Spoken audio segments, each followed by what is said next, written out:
I see we have a pop-up draft in here. The old pop-up draft. Mike Vrabel. Landing spots. I mean, it's going to be Patriots.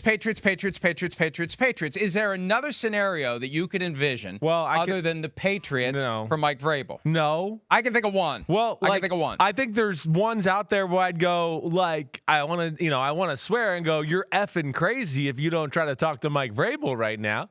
I mean, again, the Los Angeles Chargers, I just look at it and go, wait, this is the guy that's like perfect for you. Wait, do we really want to get a first-time head coach again? Because that's kind of been a disaster for you. Oh, wait, this guy's not a first-time head coach. And wait, you're an organization that, has a reputation around the league of, I don't know, not always being on the same page, doing things the right way, the injuries, all of that, blah, blah, blah. Mike Vrabel's a guy that I look at, like, if I'm the Chargers, I'm calling down and going, like, what do you want? How much money? What do you need? Can you come here, save us in L.A., make us tough, right? Make us a force in the AFC West. That would be one team right away. I would go, he is exactly what they should be looking for out there with the Los Angeles Chargers.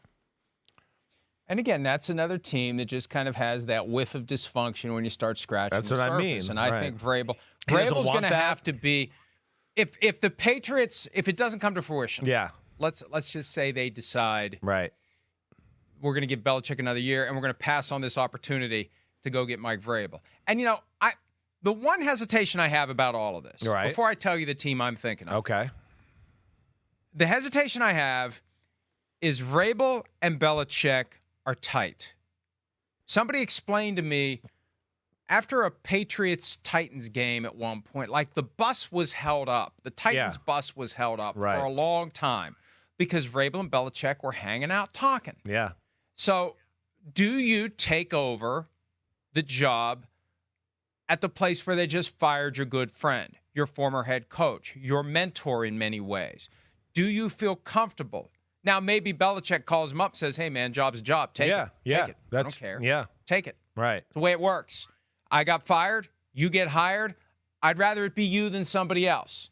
This isn't the same thing as, like, your best friend's girlfriend is somebody that you've had your eye on, and the girlfriend breaks up with your best friend, and then you swoop right in, the hell with your best friend. Right. It's not quite the same. No, it's not. But there is a little bit of that. And, I was trying to spitball with you yesterday this kooky idea of Vrabel going and being the defensive coordinator, and he and Belichick teaming up for a year or two, and then Vrabel graduating into the job after that. But I think you're right. That's beneath Vrabel at this point. Being a defensive coordinator, no. He's proven he's a head coach. Right. He shouldn't accept anything less than that, even if it means not going to New England. Yeah, he's going to look at that and go, well, I mean, I kind of think right now I'm a better head coach than Bill Belichick right now. I mean, if I was Mike Vrabel, that's where my mind would be at. Hey, look, I've been to the playoffs and been pretty damn good here the last few years and kind of outshined Belichick in a lot of ways. So I just don't see that happening,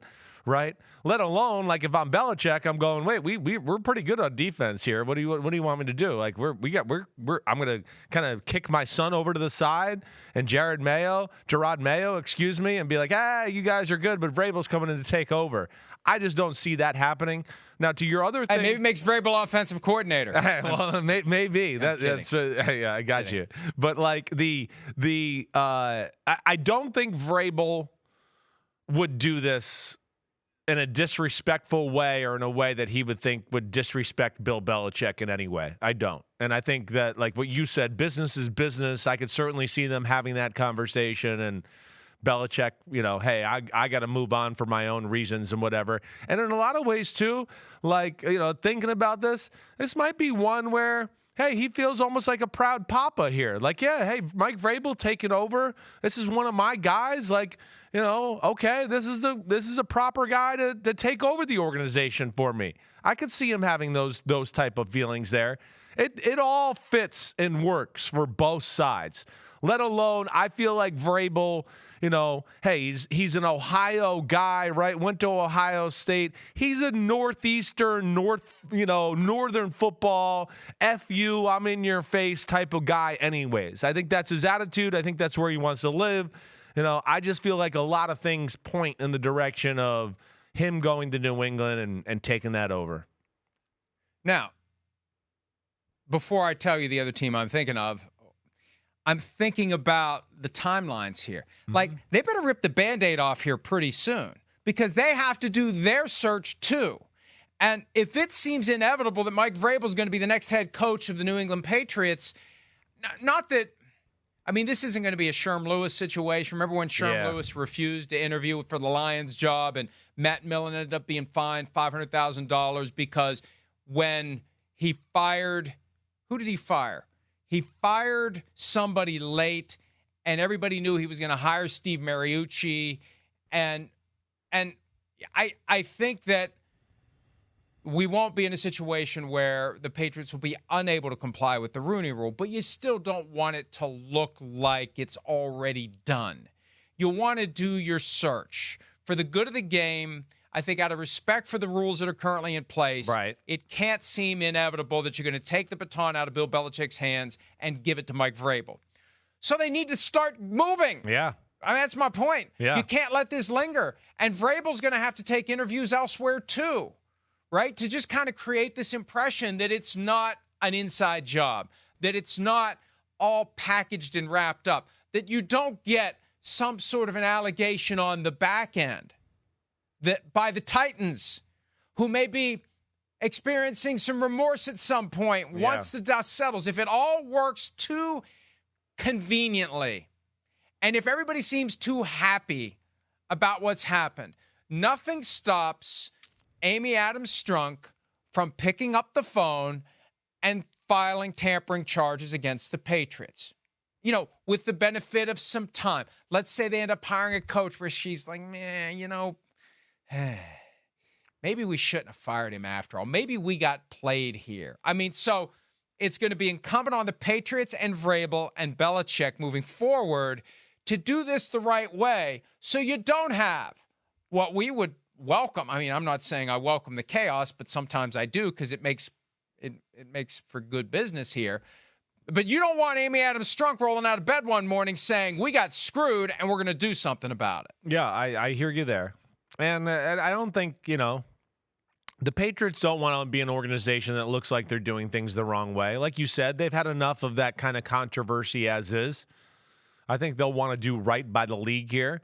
But it's also, you know, this is where, to me, at times, the rule is weird, right? I love the rule, and I understand we need it. But, you know, every now and then you go, well, this one, like, I mean, this guy's a damn good head coach. He used to play for them. There's a relationship.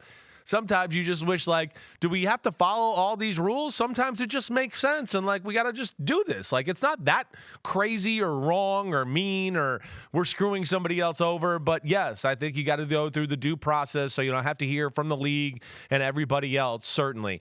But, yeah, they got to get moving, definitely. There's no doubt about that. Because if you are New England and you are, you know, hoping to get Mike Vrabel, yeah, you want to expedite this process as compared to where some of the other teams are right now. The Chargers, who could start it going. You don't want somebody to swoop in and make him some kind of crazy offer where he goes, well, damn, you know, I wanted to coach New England, but I didn't know they were going to offer me this and, you know, this type of package. And wow, okay, wait, I can see this, you know, light at the end of the tunnel with this team. Maybe I won't go to New England. That would be another reason I'd want to hasten the whole process up. Remember that T's silent. We've been there and done that. I know. What? So can you tell me your damn team you're thinking of? I mean, you teased it like 9 minutes ago, and you still haven't said it. I'm thinking. I'm now thinking it too. Are you going to set it up forever? Or are you ever going to spit this damn thing out? Let's go. Maybe. Get to it. Maybe. Well, I'm not going to reject other viable storylines. You know, they budgeted this until 7:50, and we got 9 more minutes. So let's milk this cow, baby. Okay. On Sunday, Shefty was floating the idea of Mike Tomlin finishing his current contract with the Steelers and taking a year off. Yeah. I would only assume someone told him that without saying anything more that would get me in trouble. I can only assume someone told him that. And then Glazer was putting out the idea, and this meshes with what we said a few weeks ago. Steelers clearly aren't firing Mike Tomlin. If it ends, it's going to be because Tomlin has decided he had enough. And what I said before the Steelers-Bengals game on December 23rd, there's been no indication that Tomlin's upset, that Tomlin is looking elsewhere, that Tomlin is, you know, doing the crick in the neck or any of the things that would make the Steelers believe he wants out. And that was before they won 3 in a row to finish the season. So if at the lowest of the low point when they lost 3 in a row to the 2-win Cardinals, then the 2-win Patriots, and then lost in ugly fashion to the Colts, if he wasn't giving off that vibe then, pretty good chance he's not giving out that vibe now as they're getting ready for a playoff game. But if Mike Tomlin would decide he wants to leave the Steelers, who drafted Mike Vrabel? Wasn't the Patriots. Yeah. It was the Pittsburgh Steelers. Right. He's part of the family there, too. Yeah. So if they're looking unexpectedly for a new coach and Vrabel wants to go somewhere where he'd finish his career, that's one thing I'm certain of. If Vrabel at age 48 would become head coach of the Pittsburgh Steelers, he would coach that team until he retires or dies because they ain't going to fire him.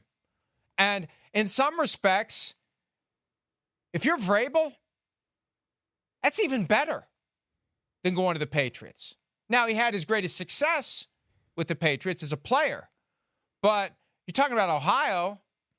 Right. Pittsburgh's a hell of a lot closer to Ohio. Yeah, right. Pittsburgh's right over the river. Yeah. From Ohio. Not quite. Close enough. But we got it. But close. You know who we mean. But if that job comes open. Yeah. So maybe if you're Vrabel, you want to lay low and you just want to let these things play out because, yeah, New England, tractor beam.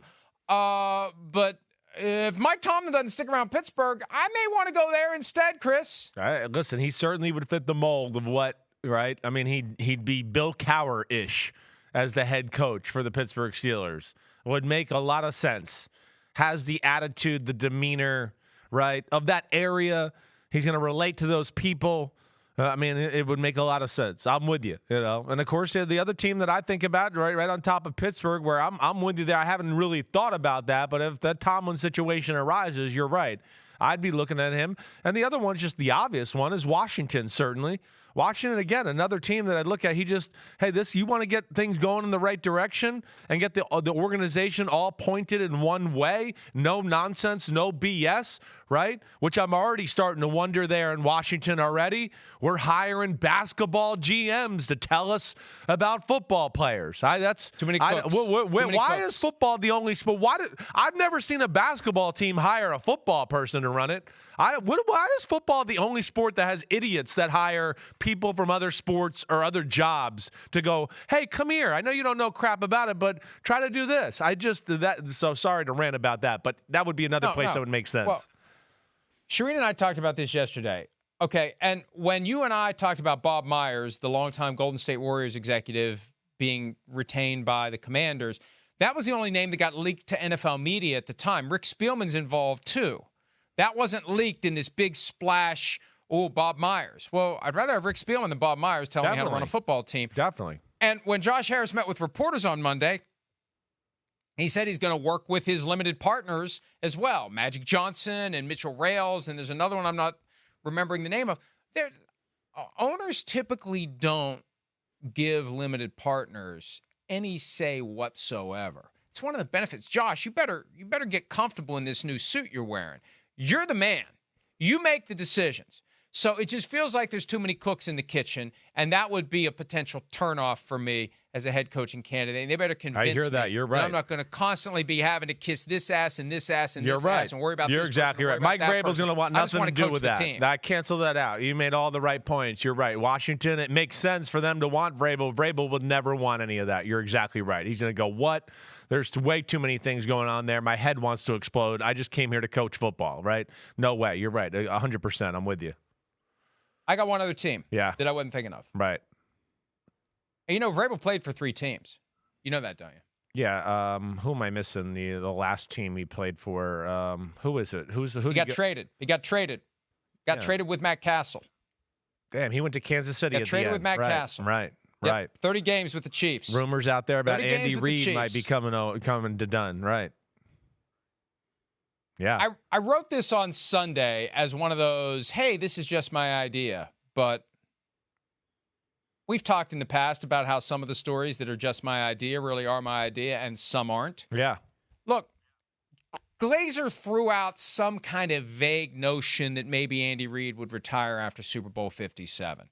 Reid said after the game, he told Peter King he's not. But it would be foolish to not regard him as being squarely within 1 year at a time territory. Right. We don't know what he thinks. We don't know what the Chiefs think.